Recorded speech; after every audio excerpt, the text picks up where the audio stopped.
ஒரு குரு, இளம் சீடர்கள் எதிரில் உட்காந்துருக்கிறாங்க. குரு பாடம் நடத்திக்கிட்டு இருக்கிறார். சீடர்களுக்கு ஒரு ஆசை, அதாவது ஒரு முக்கியமான மந்திரத்தை நம்ம குருநாதர்கிட்ட இருந்து கற்றுக்கணும் அப்படிங்கிறது அவங்க ஆசை. அது என்ன மந்திரம்னா, இறந்தவரை உயிர்ப்பிக்கக்கூடிய புனித மந்திரம், அதாவது செத்தவங்களுக்கு மீண்டும் உயிர் உண்டாக்குகிற மந்திரம். குருவே, தயவு பண்ணி அந்த மந்திரத்தை எங்களுக்கு உபதேசிக்கணும் அப்படின்னு கேட்டாங்க. அது ரொம்ப ஆபத்தானது, அது என்னத்துக்கு உங்களுக்கு வேண்டாமேன்னாராம் குரு. எங்களுடைய நம்பிக்கை உறுதிப்படுறதுக்காகத்தான் கேட்குறோம், வேற ஒன்றும் இல்லை அப்படின்னாங்களாம் சீடர்கள். பக்குவப்படாத அறிவுங்கிறது ரொம்ப ஆபத்தானது அப்படின்னாராம் குரு. இது சீடர்களுக்கு புரியல. அது எப்படிங்க பக்குவப்படாத அறிவு ஆபத்தானதுன்னு சொல்கிறீங்க, அப்படின்னா என்ன அப்படின்னு கேட்டிருக்காங்க சீடர்கள். குரு அதுக்கு விளக்கம் கொடுத்தாராம். அந்த மந்திரத்தை எப்போ பயன்படுத்தணுங்கிறது முக்கியம். அதை அறியக்கூடிய ஞானம் ஏற்படுகிற வரைக்கும் அதை தெரிஞ்சுக்காமல் இருக்கிறது தான் நல்லது, இல்லைன்னா ஆபத்துன்னாராம். ஆனால் அந்த சீடர்கள் அதை கேட்குற மாதிரி இல்லை, ரொம்ப பிடிவாதம் பண்ண ஆரம்பிச்சிட்டாங்க. சரி வாங்க சொல்கிறேன்னார் குரு. எல்லாரும் வந்தாங்க. அந்த புனித மந்திரத்தை அவங்களுக்கு ரகசியமாக உபதேசம் பண்ணார். உபதேசம் பண்ணிவிட்டு அவங்களுக்கு எச்சரிக்கையும் கொடுத்தார். இந்த மந்திரத்தை நல்லா ஆராய்ச்சி பார்த்ததுக்கு அப்புறம்தான் உச்சரிக்கணும், அவசரப்பட்டு எதுவும் செஞ்சிடக்கூடாது அப்படின்னு ஒரு தடவைக்கு பல தடவை எச்சரிக்கை கொடுத்தார்.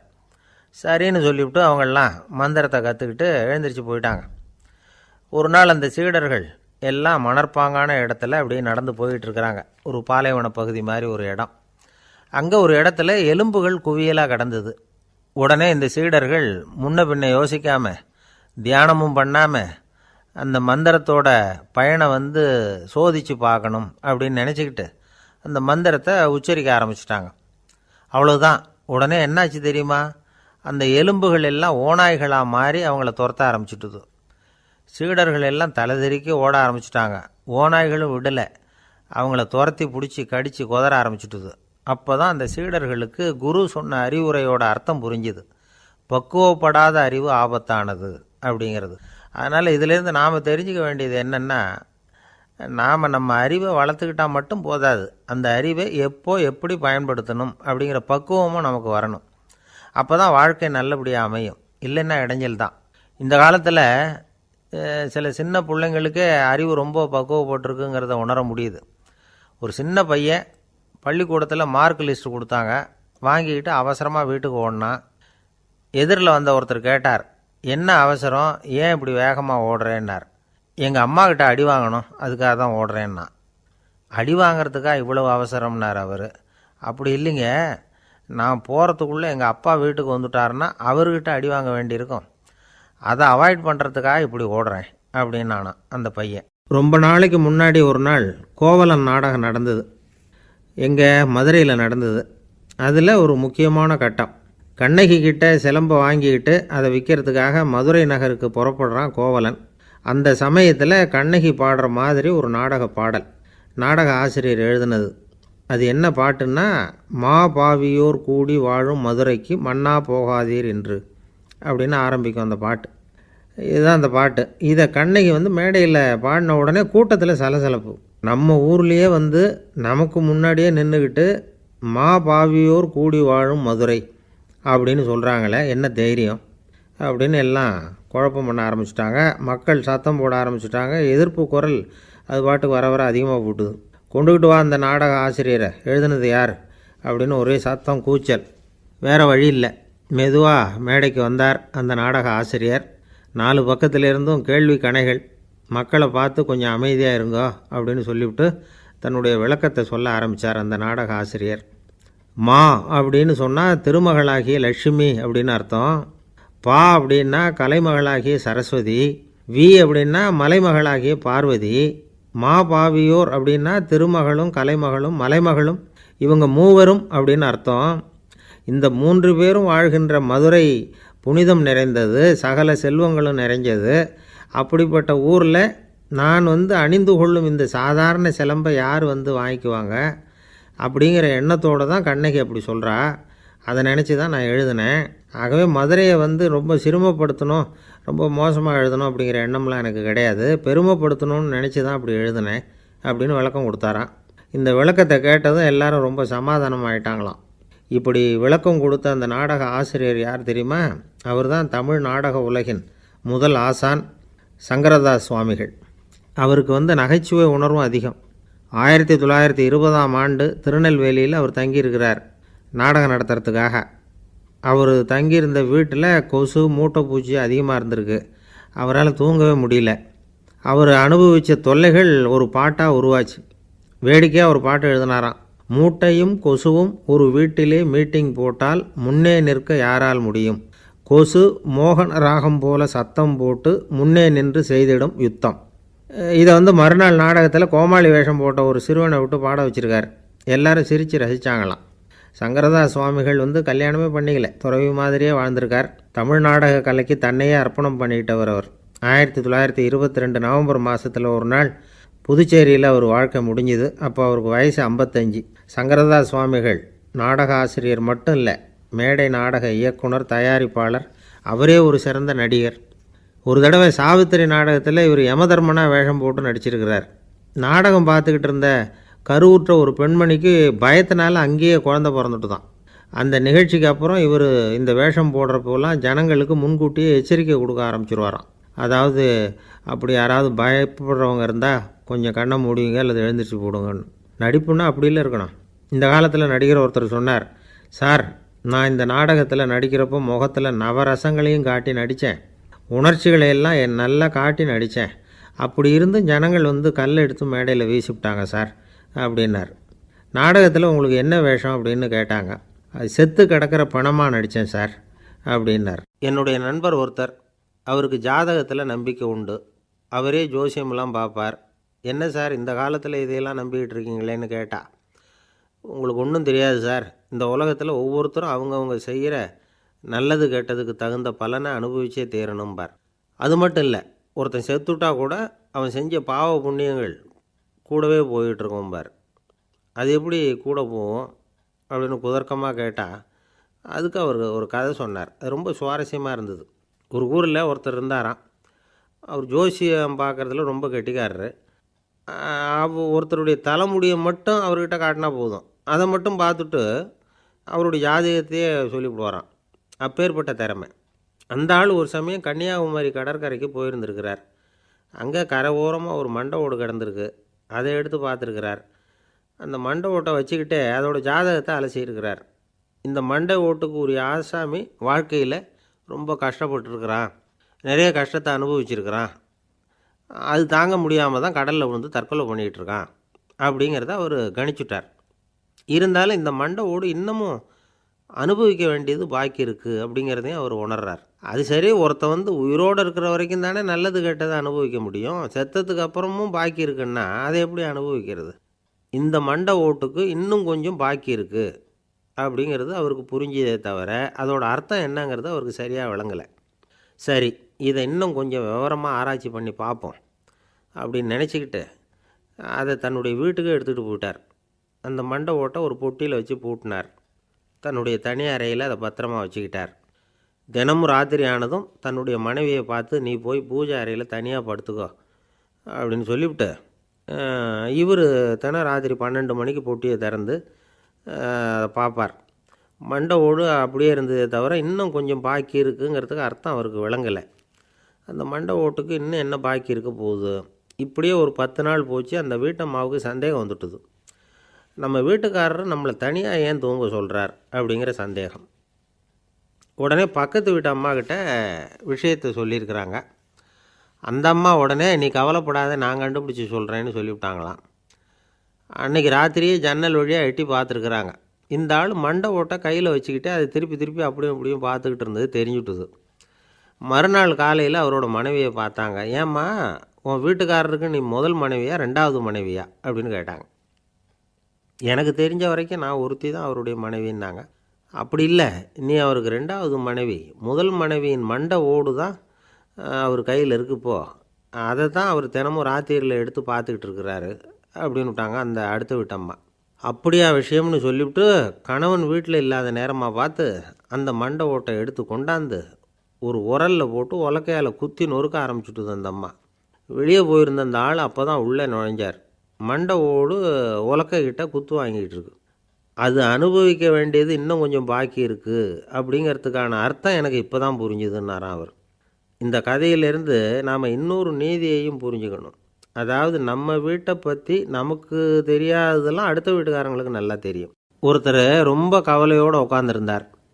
எதை பற்றி சார் கவலைப்படுறீங்கன்னு கேட்டோம். எதிர்காலத்தை பற்றி கவலைப்படுறேன்னார். ஏன்னு கேட்டோம். என்ன பண்ணுறதுன்னே தெரியல சார், எதிர்காலம் ஒரே இருட்டாக இருக்குது, பாதையே புரியலன்னார். இன்றைக்கி நம்ம இளைஞர்கள் பல பேருக்கு எதிர்காலம் இருட்டாக தான் தெரியுது. அவங்கெல்லாம் இந்த கதையை கொஞ்சம் கேட்கணும். ஒரு மலை அடிவாரத்தில் ஒரு சின்ன கிராமம். அந்த மலை ரொம்ப உயரமானது. அடர்த்தியாக செடி கொடிகள் மரங்கள் அதில் மண்டி கிடக்குது. பகல் வேளையில் இருட்டாக தான் இருக்கும், அவ்வளோ அடர்த்தி. அந்த மலை உச்சியில் ஒரு கோவில். நாள் ராத்திரியே புறப்பட்டால் தான் காலையில் அந்த கோவிலுக்கு போய் சேர முடியும். கிராமத்து இளைஞன் ஒருத்தன் அந்த மலை உச்சிக்கு போக வேண்டியிருந்தது. கையில் ஒரு விளக்கை எடுத்துக்கிட்டு நாள் ராத்திரியே புறப்பட்டான்.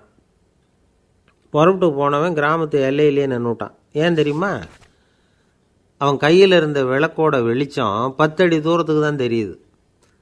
அது வரைக்கும் தான் பாதை தெளிவாக இருக்குது. அதுக்கு அப்பாலெல்லாம் ஒரே இருட்டாக இருக்குது, பாதை புரியல. இவன் யோசனை பண்ணி பார்த்தான். மனசுக்குள்ளே ஒரு சந்தேகம். 10 அடி தூரம் தானே வெளிச்சம் தெரியுது, அப்படின்னா நாம் 10 அடி தூரம் தானே போக முடியும். அதுக்கும் அந்தாண்ட ஒரே இருட்டாக இருக்குதே, அதில் எப்படி நாம் நடந்து போகிறது? நாம் ரொம்ப தூரம் நடந்து போய் ஆகணுமே. அப்படிப்பட்ட நினப்பெல்லாம் அவனுக்கு வந்துட்டுது. இதுதான் அவன் மனசில் ஏற்பட்ட தயக்கம். இப்படி யோசிச்சுக்கிட்டே அந்த இளம் ஆசாமி புறப்பட்ட இடத்துலையே நின்றுக்கிட்டு இருக்கிறான். அந்த சமயத்தில் ஒரு வயசான பெரியவர் அந்த பக்கமாக வந்தார். அவர் கையில் இதை விட சின்னதாக ஒரு விளக்கு வச்சுருந்தார். அது எப்படின்னா அது ஒரு 5 அடி தூரத்துக்கு தான் வெளிச்சம் காட்டுது. அவ்வளவு சின்ன விளக்கு. அவரும் மலை உச்சிக்கு போகிறதுக்காக தான் வந்துக்கிட்டு இருக்கிறார். அவரை பார்த்து இவன் கேட்டான், என்ன பெரியவரே, இவ்வளவு சின்ன விளக்கை வச்சுக்கிட்டு அவ்வளவு தூரத்துக்கு எப்படி மலையேற போகிறீங்க அப்படின்னு கேட்டான். நீ ஏன் இப்படி தயங்கிக்கிட்டே நிற்கிறேன்னு கேட்டார் பெரியவர். என்கிட்ட இருக்கிற விளக்கு 10 அடி தூரத்துக்கு தான் பாதையை காட்டுதுன்னா. இப்போ பெரியவர் சொன்னார், தம்பி, உன் கையில் இருக்கிற விளக்கு கொடுக்குற வெளிச்சத்தை வச்சு நீ முதல்ல 10 அடி தூரம் முன்னாடி போ. 10வது அடியில் போய் நின்றுக்கிட்டு பாரு. மறுபடியும் ஒரு 10 அடி தூரத்துக்கு பாதை தெரியும். இப்படி உன் கையில் இருக்கிற விளக்கு தொடர்ந்து வெளிச்சம் காட்டிக்கிட்டே இருக்கும். நீ முன்னேற முன்னேற அந்த வெளிச்சமும் முன்னேறும். அதனால் எத்தனை கிலோமீட்டர் தூரம் வேணும்னாலும் நீ இந்த 10 அடி தூரம் வெளிச்சத்தை வச்சுக்கிட்டே நீ போயிடலாம், புறப்படு அப்படின்னார். இப்போ தான் அந்த பெரியவர் சொன்னது இளைஞனுக்கு பளிச்சுன்னு புரிஞ்சுதான். உடனே உற்சாகமாக புறப்பட்டான், உச்சிக்கு போய் சேர்ந்தான். இந்த கதையிலேருந்து நாம் புரிஞ்சிக்க வேண்டியது என்ன தெரியுமா? நீண்ட கால திட்டம் ஒன்று போடும் பொழுது நமக்கு முன்னாடி இருக்கிறத மறந்துட்டு மனசை போட்டு குழப்பிக்கக்கூடாது. உங்கள் கையில் என்ன இருக்கோ அதுலேயே உங்கள் எதிர்காலம் மறைஞ்சிருக்குது. கண் முன்னாடி தெரியறத வச்சு ஆரம்பிங்க, போக போக வழி தானாக புலப்படும் அப்படிங்கிறார் ஒரு பெரியவர். பெரிய பயணங்களையெல்லாம் இப்படி தான் நடத்த வேண்டியிருக்கும்.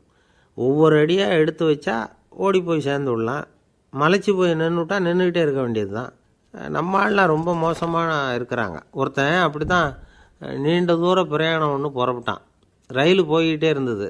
கொஞ்சம் தூரம் போச்சு, பாதி வழியில் கையில் வச்சுருந்த டிக்கெட்டை காற்றுல விட்டுட்டான். ஐயோ, என் டிக்கெட்டு போயிட்டுதே அப்படின்னு கத்த ஆரம்பிச்சிட்டான். பக்கத்தில் இருந்த பெரியவர் அவனை பார்த்து பரிதாபப்பட்டு, கவலைப்படாத தம்பி, போனால் போகுது, வேறு டிக்கெட் வாங்கிக்கலாம் அப்படின்னு ஆறுதல் சொன்னார். அதுக்கு அவன் சொல்கிறான், சார், நான் அதுக்காக அழலை, அந்த டிக்கெட்டு கிடைச்சா தானே நான் எந்த ஊருக்கு போகணுங்கிறது எனக்கு தெரியும் அப்படிங்கிறான். ஒரு ஊரில் ஒரு ஆள் இருந்தான். அவனுக்கு ஒரே ஒரு மகள். அவளை நல்ல இடத்துல கட்டி கொடுக்கணும்னு ஆசைப்பட்டான். அதுக்காக மாப்பிள்ளை தேடிகிட்டு இருந்தான். அவன் கொஞ்சம் வசதியான ஆள், அதனால் நிறைய பேர் வந்தாங்க. இருந்தாலும் ஒரு நல்ல குணமுள்ள மாப்பிள்ளையாக இருக்கணும் அவன் எதிர்பார்த்தான். அப்படி இருக்கணும்னு தொடர்ந்து முயற்சி பண்ணான். கடைசியாக ஒரு 3 பேர் கிடைச்சாங்க. அந்த 3 பேரில் யாரை தேர்ந்தெடுக்கிறது, இதுதான் அவனுக்கு வந்த குழப்பம். இந்த நிலைமையில் ஒரு பெரியவரை தேடி போனான். அவர்கிட்ட தன்னுடைய பிரச்சனையை சொன்னான். அவர் கொஞ்சம் யோசனை பண்ணார். அதுக்கப்புறம் 3 பேரையும் கூப்பிட்டார். இதை பாருங்கப்பா, உங்கள் 3 பேருக்கும் 3 மாத கால அவகாசம் தர்றேன். நீங்கள் இப்போ போகலாம். 3 மாதம் கழித்து திரும்பி வரலாம். அப்படி வரும்பொழுது இந்த 3 மாத காலத்தில் நீங்கள் செஞ்ச நல்ல காரியம் ஏதாவது ஒன்று சொல்லணும். அதை வச்சு உங்களில் ஒருத்தரை நாங்கள் தேர்ந்தெடுத்துக்கிறோம் அப்படின்னு சொன்னாராம். 3 பேரும் சரின்னு சொல்லிவிட்டு திரும்பி போயிட்டாங்க. 3 மாதம் ஆச்சு. அதுக்கப்புறம் ஒரு நாள் திரும்பி வந்தாங்க. அவர் அவங்கள கூப்பிட்டு உட்கார வச்சார். அப்புறம் கேட்டார், இப்போ சொல்லுங்கள், இந்த 3 மாத காலத்தில் நீங்கள் செஞ்சுருக்கிற ஏதாவது ஒரு நல்ல காரியத்தை சொல்லுங்க அப்படின்னார். முதல்ல ஒருத்தன் எழுந்திரிச்சு நின்னான். ஐயா, எங்கள் அப்பா இறந்த பிறகு அவரோட கணக்கு வழக்குகளை எடுத்து பார்த்துக்கிட்டு இருந்தேன். அவர் ஒரு வியாபாரிகிட்ட 10,000 ரூபா கடன் வாங்கியிருக்கிறதாக எழுதியிருந்தார். அந்த வியாபாரியும் இப்போ உயிரோடு இல்லை. இருந்தாலும் அந்த வியாபாரியோட மகனை தேடி கண்டுபிடிச்சேன். கணக்கு புத்தகத்தை காட்டினேன். எங்கள் அப்பா உங்கள் அப்பா கிட்ட 10,000 ரூபா கடன் வாங்கியிருக்கிறதாக இதை எழுதியிருக்கிறார். அதனால் அதை திருப்பி கொடுக்கறதுக்காக வந்திருக்கிறேன். இந்தாங்க அந்த பணம் அப்படின்னு சொல்லி கொடுத்துட்டு வந்துட்டேன் அப்படின்னு நானும். இதை பெரியவர் கவனமாக கேட்டுக்கிட்டார். அதுக்கப்புறம் 2வது இளைஞன் எழுந்திரிச்சான். ஐயா, நான் போன மாதம் ஒரு நாள் ராத்திரி வேளையில் ஒரு காட்டுப்பாதை வழியாக எங்கள் ஊருக்கு போய்கிட்டு இருந்தேன். அந்த சமயத்தில் அந்த வழியாக வந்துக்கிட்டு இருந்த ஒரு வழிப்போக்கர்கிட்ட 4-5 திருடர்கள் வம்பு வளர்த்து அவர்கிட்ட இருந்த பொருளை எல்லாம் கொள்ளையடிச்சிக்கிட்டு இருந்தாங்க. நான் உடனே ஒரு குச்சியை எடுத்துகிட்டு ஓடினேன். அந்த திருடர்களை அடித்து விரட்டினேன். பொருளையெல்லாம் மீட்டு அந்த வழிப்போக்கர்கிட்ட ஒப்படைச்சேன். அவரை பத்திரமா அழைச்சிக்கிட்டு போய் அவர் வீட்டில் விட்டுட்டு வந்தேன் அப்படின்னு நானும்.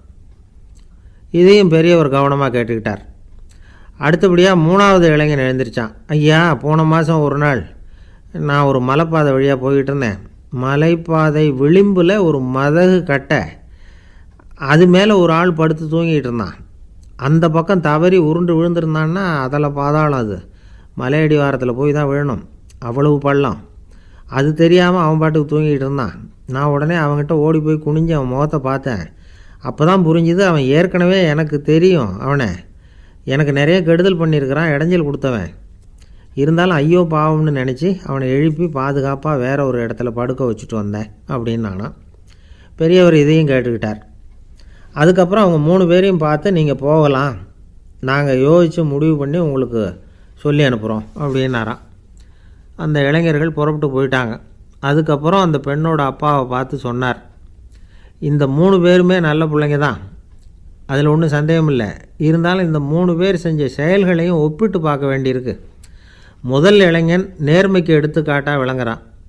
இந்த காலத்தில் இது மாதிரி இளைஞர்களை பார்க்குறது ரொம்ப கஷ்டம்தான். இருந்தாலும் அவன் கடமையை தான் செஞ்சான்.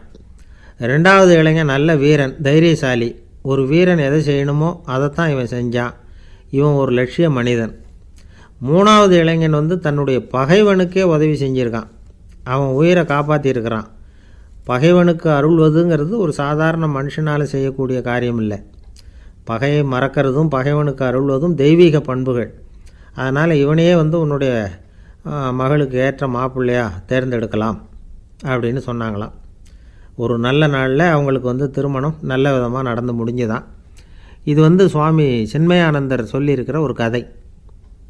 இதிலேருந்து நாம் புரிந்து கொள்ள வேண்டிய ஒரு கருத்து, நமக்கு கெடுதல் பண்ணவங்களுக்கும் நாம் நல்லது செய்யணும். ஆனால் நடைமுறையில் அப்படி நம்மளால் செய்ய முடியறதில்ல. அதுதான் சிக்கல். நம்மால் ஒருத்தங்கிட்ட கேட்டேன், ஏண்டா உன்னுடைய பகைவன் ஒருத்தன் அது மாதிரி ஒரு மலைப்பாதை மதகு கட்டையில் படுத்திருந்தா உடனே நீ என்ன நினைப்ப அப்படின்னு கேட்டோம். இது ஒரு அருமையான சந்தர்ப்பம்னு நினைப்பேன் அப்படின்னா. எதுக்குன்னு கேட்டோம். அவனை அந்த பக்கமாக உருட்டி கீழே தள்ளுறதுக்கு அப்படின்னா. ஒரு காடு, அங்கே புத்தர் அவர் பாட்டுக்கு நடந்து போய்கிட்டே இருக்கிறார். அவருக்கு பின்னாடி ஒரு குரங்கு, அதுவும் தொடர்ந்து வந்துக்கிட்டே இருக்குது. புத்தர் திரும்பி பார்த்தார். குரங்கு அப்படியே குதித்து உயர எழும்பி ஒரு கிளையில் போய் உக்காந்துது. ஏன் இப்படி பண்ணுறேன்னு கேட்டார் புத்தர். என்னை சாதாரணமாக நினைக்க வேணாம், நான் மகாமந்தி, என்னால் எல்லாம் முடியும், முடியாதுங்கிற வார்த்தையே என்னுடைய அகராதியில் கிடையாது, என்ன வேணும்னாலும் செய்வேன் அப்படின்னுது. அப்படின்னா ஒரு பந்தயம் வச்சுக்கலாமான்னார் இவர். ஓ வச்சுக்கலாமேன்னுது. வேறு ஒன்றும் இல்லை, இப்போ நீ மேலே எழும்பி அந்த கிளையில் உட்காந்தது மாதிரி அங்கேருந்து தாவி என் உள்ளங்கையில் உட்காரணும், அவ்வளவுதான் அப்படின்னார். அப்படி உட்காந்துட்டா என்ன பரிசு அப்படின்னு கேட்டது. அது சொர்க்கத்தில் இருக்கிற மாமன்னன் மரகத சக்கரவர்த்தியை என்னோட இருக்கும்படியாக கூப்பிட்டுக்கிறேன். அந்த சமயத்தில் அவருடைய அரியணை அங்கே காலியாகிடும், நீ அதில் போய் உட்காந்துக்கலாம். பந்தயத்தில் தோத்துட்டா ஒரு கல்ப காலம் இந்த பூமியில் வாழ வேண்டியிருக்கும். அதுக்கு பிறகு தான் என்கிட்ட வர முடியும், என்ன சொல்கிற அப்படின்னார். குரங்குக்கு தாவறது ஒரு பெரிய காரியமா? இது எனக்கு ரொம்ப சாதாரண விஷயம், என்ன இப்போவே தாவட்டுமா அப்படின்னுது. சரின்னு சொல்லி உள்ளங்கையை நீட்டினார். அவருடைய கை தாமரை இலை அளவுக்கு அப்படியே விரிஞ்சுது. குரங்கு சௌகரியமாக உட்கார்றதுக்காக. குரங்கு தாவறதுக்கு தயாராச்சு. அதுக்கு முன்னாடி ஒரு சின்ன யோசனை. அதுக்கு இந்த கிளையிலேருந்து அந்த கைக்கு தாவறது எனக்கு ரொம்ப அற்பமான ஒரு வேலை. இது ரொம்ப சாதாரணம். என்னுடைய கௌரவத்துக்கு இது சரியாக இருக்காது. அதனால் நான் என்ன பண்ண போகிறேன்னா, இங்கேருந்து கிளையிலேருந்து அப்படியே உயரம் எழும்ப போகிறேன். எழும்பி மேல் உலகம் போய் அங்கே ஒரு சுற்றிவிட்டு அதுக்கப்புறம் அங்கேருந்து நேராக வந்து இந்த கையில் உட்கார போகிறேன் அப்படின்னு நினச்சிது. என்ன யோசிக்கிற அப்படின்னார் புத்தர். ஒன்றும் இல்லை, இந்த பாயிரம் பார் அப்படின்னு சொல்லி தாவி உயர போயிட்டுது. கொஞ்ச நேரத்தில் வான உலகத்துக்கே போய் சேர்ந்துட்டுது. அங்கே போய் பார்த்தா அங்கே ஒரு 5 பளிங்கு தூண்கள் இளம் சிவப்பு நிறத்தில் நின்றுக்கிட்டு இருக்குது. குரங்கு நினச்சிக்கிட்டது, புத்தர்கிட்ட போய் இந்த பளிங்கு தூண்களை பார்த்தோம்னு சொன்னால் அப்படியே திகைச்சி போயிடுவார், இந்த தூணில் ஏதாவது அடையாளம் செஞ்சுட்டு போகணும் அப்படின்னு அந்த இடத்துல மிதந்துக்கிட்டே நினச்சிது. உடனே ஒரு தூணில் எழுதிச்சு. என்ன எழுதிச்சுன்னா, ஒரு மகா ஞானி இங்கே வந்துட்டு போகிறார் அப்படின்னு எழுதிச்சு. எழுதிவிட்டு அப்படியே கீழே தாவி வந்து புத்தரோட உள்ளங்கையில் உட்காந்துது. எப்படி பார்த்தீங்களா என்னுடைய வேலை? வான உலகத்துக்கே போய் அங்கே இருக்கிற 5 பளிங்கு தூண்களை பார்த்துட்டு அதில் நான் வந்த விவரத்தை எழுதி வச்சுட்டு அதுக்கப்புறம் இங்கே வந்திருக்கிறேன் அப்படின்னுது ரொம்ப பெருமையாக. அப்படியா அப்படின்னார் புத்தர். ஆமாம், சந்தேகமாக இருந்தால் வாங்க, அழைச்சிட்டு போய் காட்டுறேன் அப்படின்னுது அந்த குரங்கு. அதுக்கு தேவையில்லை, அப்படியே கொஞ்சம் கீழே குனிஞ்சு பார் தெரியும் அப்படின்னார் புத்தர். அங்கே பார்த்தா புத்தரோட உள்ளங்கை தெரிஞ்சுது. நல்லா உத்து பார்த்துது. அவரோட ஒரு விரலில் அது எழுதிய வாசகம் தெரிஞ்சுது. குரங்கு யோசனை பண்ணிச்சு, அப்படின்னா வானத்தில் நான் பார்த்தது புத்தரோட விரல்களா அப்படின்னு யோசிச்சுது. இதை புரிஞ்சுக்கிட்ட உடனே அந்த குரங்கோட கர்வம் அழிஞ்சு போச்சான். நம்ம மனசு தான் இந்த குரங்கு. மனம்ங்கிறதும் ஆணவங்கிறதும் ஒரு நாணயத்தின் 2 பக்கங்கள். மனம் உள்ளவரை ஆணவமும் இருக்கும்.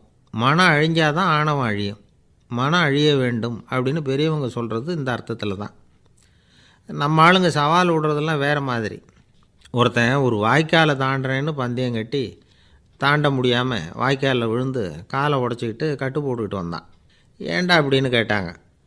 நான் பந்தயம் கட்டின நேரம் சரியில்லை அப்படின்னா. எப்படிறான்னு கேட்டிருக்காங்க. வாய்க்காலில் தண்ணி இருக்கிற நேரமாக பார்த்து பந்தயம் கட்டியிருக்கணும் அப்படின்னானா. ஒரு அம்மா, அவங்களுக்கு 35 வயசு இருக்கும். குடும்பத்தில் எந்த கஷ்டமும் இல்லை. இருந்தாலும் காரணம் இல்லாமல் பிள்ளைங்க பேரில் கோவப்படுறது, எரிஞ்சு விடுறது அவங்க வழக்கம். பிள்ளைங்க அழும். உடனே அவங்க மனசும் சங்கடப்படும். இன்னொரு அம்மா, நல்ல வேலையில் இருக்கிறவங்க, வாரத்துக்கு ஒரு தடவையாவது தலைவலி வந்துடும். இவங்களுக்கெல்லாம் உடம்புல எந்த கோளாறும் இல்லை, மனசு மட்டும் சரியாக இருக்காது. தூக்க மாத்திரை கையில் வச்சுருப்பாங்க. 30-35 வயசுடைய பெண்களுக்கு சர்வசாதாரணமாக காணப்படுகிற மனக்கோளாறு இது. இதுக்கு பேர் வந்து மனவாட்டம், டிப்ரெஷன், மனமடிவு அப்படின்னு சொல்லலாம். இந்த நோய்க்கு அறிகுறி என்ன தெரியுமா? மனசில் வருத்தமான உணர்வு இருக்கும். அடிக்கடி அழலாம் போல தோணும். முன்னால் எல்லாம் எந்தெந்த செயலில் ஆர்வம் இருந்ததோ அதெல்லாம் குறைஞ்சிரும், அல்லது சுத்தமாகவே ஆர்வம் இல்லாமல் போயிடும். சில பெண்கள் வந்து இளம் வயசில் பக்கத்தில் இருக்கிறவங்க கிட்ட கலகலப்பாக பேசுவாங்க, வீட்டை அலங்கரிக்கிறதுல ஆர்வம் இருக்கும். இப்போ அதிலெல்லாம் ஆர்வம் இல்லாமல் போயிடும். எந்த வேலை செஞ்சாலும் சீக்கிரம் களைப்பு அடைஞ்சுடுறது மாதிரி ஆகிடும். நமக்கு யாருமே உதவியாக இல்லை, நம்ம எல்லாரும் கை விட்டுட்டாங்க போல் இருக்குதே அப்படிங்கிற உணர்வுலாம் உண்டாகும். தன்னைத்தானே குறை சொல்லிக்குவாங்க. நாம் தப்பு பண்ணிவிட்டோம் போல் இருக்குதே அப்படின்னு தோணும். குற்றம் பண்ணிட்டதா நினச்சி கஷ்டப்படுவாங்க. பசி இருக்காது, தூக்கத்தில் தொந்தரவு இருக்கும். அடிக்கடி செத்து போடலாங்கிற உணர்வு வரும். தற்கொலை பண்ணிக்கலாங்கிற எண்ணம் உண்டாகும். சில பேர் தற்கொலை முயற்சியில் கூட ஈடுபடுவாங்க. சில பேருக்கு பலவிதமான உடல் வலிகள் இருக்கும், பலவீனம் இருக்கும், சீக்கிரமாக களைப்படைஞ்சு போடுவாங்க. இதெல்லாம் மனவாட்ட நோய்க்கான தன்மைகள். இந்த மனவாட்டம், அதாவது டிப்ரெஷனை வந்து 2 வகையாக பிரிக்கலாமா. ஒன்று தானாக உண்டாக்கிக்கிறது, இன்னொன்று எதிர் விளைவை உண்டு பண்ணுகிற அல்லது நரம்பு சம்பந்தப்பட்ட டிப்ரெஷன். தானாக உண்டாக்கிக்கிற மனவாட்ட நோய் இருக்குது பாருங்கள், அதுக்கு ஏதாவது சூழ்நிலை காரணமாக இருக்கலாம், அல்லது இல்லாமலும் போகலாம். மூளையில் வந்து டொப்பாமைன் அல்லது செரட்டோனின் இதோட அளவு வந்து குறையும் பொழுது இந்த டிப்ரெஷன் உண்டாகுது. இதுக்கு ஓரளவு பிறவி காரணங்கள் கூட இருக்கலாம். குடும்பத்தில் வேறு சிலருக்கும் வரலாம். பாதிக்கப்பட்ட பெண்ணை வந்து பார்க்குறதுக்கு பலவீனமாக தெரியும், கடுமையான குற்ற உணர்வு இருக்கும், தனியாக இருக்கிறதுக்கு ஆசைப்படுவாங்க, நடு ராத்திரியில் எழுந்திரிச்சு உட்காந்து கஷ்டப்பட்டுக்கிட்டு இருப்பாங்க, கொடூரமான முறையில் தற்கொலை பண்ணிக்க முயற்சி பண்ணுவாங்க, தீ வச்சுக்கிறது, அமிலத்தை குடிக்கிறது, தூக்கில் தொங்குறது. இப்படி தானாக வரவழைச்சிக்கிற மனவாட்ட நோய் வந்து மறையக்கூடிய நோய். ஒரு தடவை வந்தால் 3லேருந்து 6 மாதம் வரைக்கும் நீடிக்கும். இடைப்பட்ட காலங்களில் நோயாளி இயல்பாக இருப்பார். எதிர் விளைவை உண்டு பண்ணுகிற அல்லது நரம்பு சம்பந்தப்பட்ட மனவாட்ட நோய் எப்படின்னா, கணவன் மனைவி மாமியார் மருமகள் இப்படிப்பட்ட உறவு முறை பிரச்சனைகள், தோல்விகள், எரிச்சல்கள், ஆஃபீஸு பிரச்சனை, இப்படிப்பட்ட சூழ்நிலையால் உண்டாகிறது. எல்லாத்துக்கும் மருந்து இருக்குது, மார்க்கம் இருக்குது, கவலைப்பட வேண்டியதில்லை, தைரியமாக இருக்கணும். உளவியல் மருத்துவம் இதுக்கு ரொம்ப உபயோகமாக இருக்கும். சில பெண்களை பாருங்கள், அவங்க எதுக்கும் அலட்டிக்கிறது இல்லை. ஒரு அம்மா அப்படி தான் தன்னுடைய கணவனை அழைச்சிக்கிட்டு ஒரு மனநோய் மருத்துவர்கிட்ட வந்தாங்க. டாக்டர், எங்கள் வீட்டுக்காரர் திடீர்னு ஒரு மாதிரி ஆயிட்டார், வித்தியாசமாக நடந்துகிறார். எப்படின்னா, இவர் தன்னையே ஒரு ஒட்டடை குச்சியாக நினச்சிக்கிட்டு இருக்கிறார். அப்படி நினச்சிக்கிட்டு தன்னுடைய தலையாலேயே வீட்டில் உள்ள ஒட்டடையெல்லாம் தொடச்சிக்கிட்டு இருக்கிறார் அப்படின்னாங்க. எவ்வளவு நாளாக அப்படி இருக்குதுன்னு கேட்டார் டாக்டர். 1 வாரமாக அப்படி இருக்குது அப்படின்னாங்க அந்த அம்மா. அப்படின்னா முன்னாடியே ஏன் அழைச்சிட்டு வரல அப்படின்னு கேட்டார் டாக்டர். வீடு பூரா சுத்தமாகட்டுமேனு பார்த்துக்கிட்டு இருந்தேன் டாக்டர் அப்படின்னாங்களாம் அந்த அம்மா. ஒரே ஒரு ஊரில் ஒரு பாதிரியார் இருந்தார். ரொம்ப நாள் சந்தோஷமாக வாழ்ந்தார். ஒரு நாள் அவர் மடத்து சமையல் அறையில் பாத்திரங்களை கழுவி துலக்கி சுத்தப்படுத்திக்கிட்டு இருந்தார். அந்த சமயத்தில் ஒரு தேவதூதன் அவர் முன்னாடி வந்து நின்னான். இவர் நிமிர்ந்து பார்த்தார். ஆண்டவர் என்னை உங்ககிட்ட அனுப்பியிருக்கிறார், பரலோகத்தில் வாசம் செய்கிறதுக்கு உங்களுக்கு நேரம் வந்துட்டுது அப்படின்னு அந்த ஆள். ஆண்டவருக்கு என்னோட ஞாபகம் வந்ததுக்கு நன்றி. ஆனாலும் இப்போ இங்கே நீயே பாரு, எவ்வளவு பாண்டங்கள் பாக்கி இருக்குது, இவ்வளவையும் நான் சுத்தப்படுத்த வேண்டியிருக்கு. நான் நன்றி கெட்டவனாக இருக்க விரும்பலை.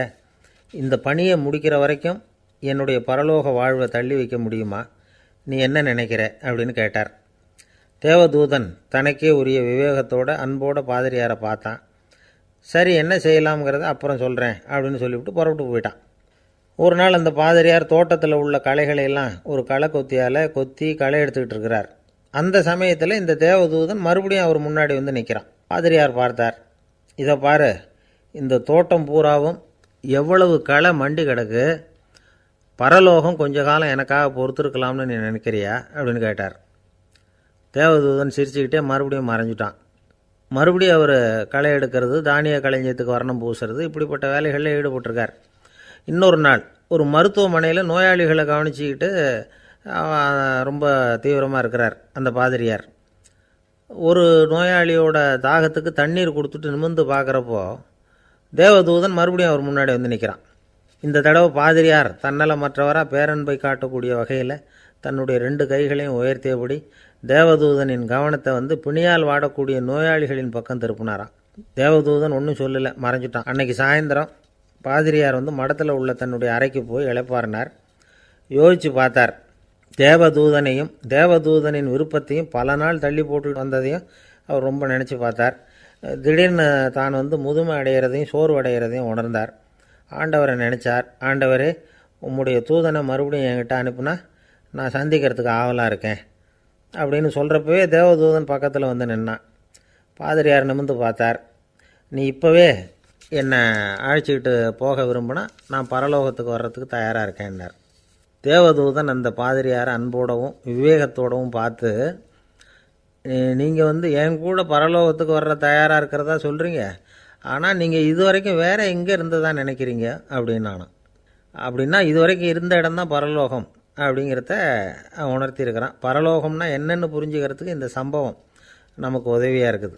தொண்டு செய்கிறத விட பெரிய செயல் வேறு எதுவும் இருக்க முடியாது. அது நம்ம மனசுக்கு கொடுக்குற சுகத்தை வேறு எதுவும் கொடுக்க முடியாது.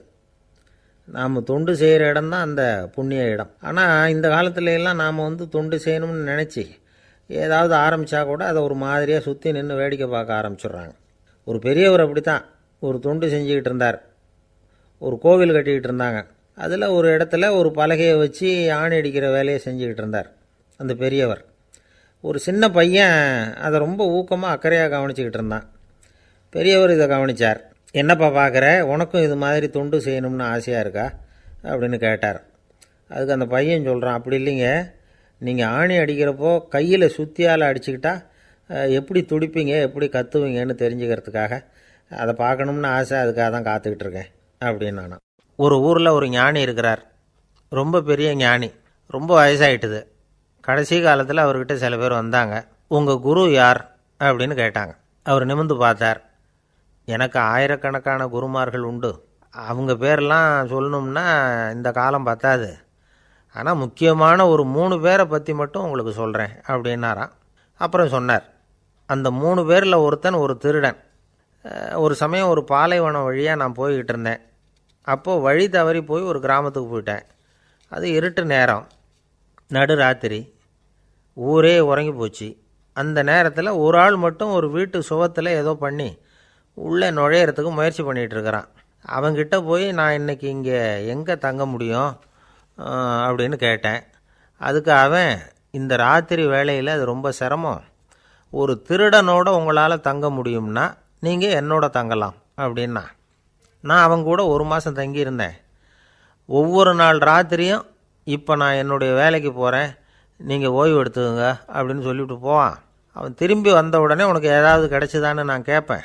அதுக்கு அவன், இன்றைக்கி ராத்திரி ஒன்றும் இல்லை, நாளைக்கு மறுபடியும் முயற்சி பண்ணுவேன் அப்படின்பா. எப்பவும் அவன் நம்பிக்கை இழந்ததே கிடையாது, எப்பவும் சந்தோஷமாகவே இருப்பான். நானும் ரொம்ப காலமாக தியானம் பண்ணிக்கிட்டே இருந்தேன், ஒன்றுமே நடக்கலை. ஆனால் நான் என்ன பண்ணேன் தெரியுமா, மனசு வருத்தப்படும், நம்பிக்கை இழந்துருவேன். அப்போல்லாம் அந்த திருடனுடைய விடாமுயற்சி தான் ஞாபகத்துக்கு வரும். அதனால் அந்த திருடன் எனக்கு ஒரு குரு. என்னுடைய 2வது குரு யாருன்னா அது ஒரு நாய். இது எப்படின்னா, ஒரு சமயம் எனக்கு ரொம்ப தாகமாக இருந்தது, ஒரு நதியை நோக்கி போய்கிட்டு இருந்தேன். அப்போது ஒரு நாயும் வந்தது, அதுக்கும் தாகம், ஓடி வந்து ஆற்றை பார்த்துது. அதோட நிழல் வந்து ஆற்றுல தெரிஞ்சுது. அதை பார்த்ததும் பயந்துட்டுது. அதாவது அது தன்னுடைய சொந்த உருவத்தையே கண்டு பயந்தது. அதை பார்த்து குறைக்குது, திரும்பி ஓடிச்சு. ஆனால் அதுக்கு தாகம் அதிகமாக இருந்ததுனால அது மறுபடியும் திரும்பி வந்தது. பார்த்தா மறுபடியும் தண்ணியில் நாயோட உருவம் தெரியுது. இப்படி சில தடவை பண்ணிச்சு. இருந்தாலும் கடைசியில் தண்ணியில் குதிச்சுட்டுது துணிஞ்சி. இப்படி குதித்த உடனே அதோட உருவமும் மறைஞ்சுட்டுது.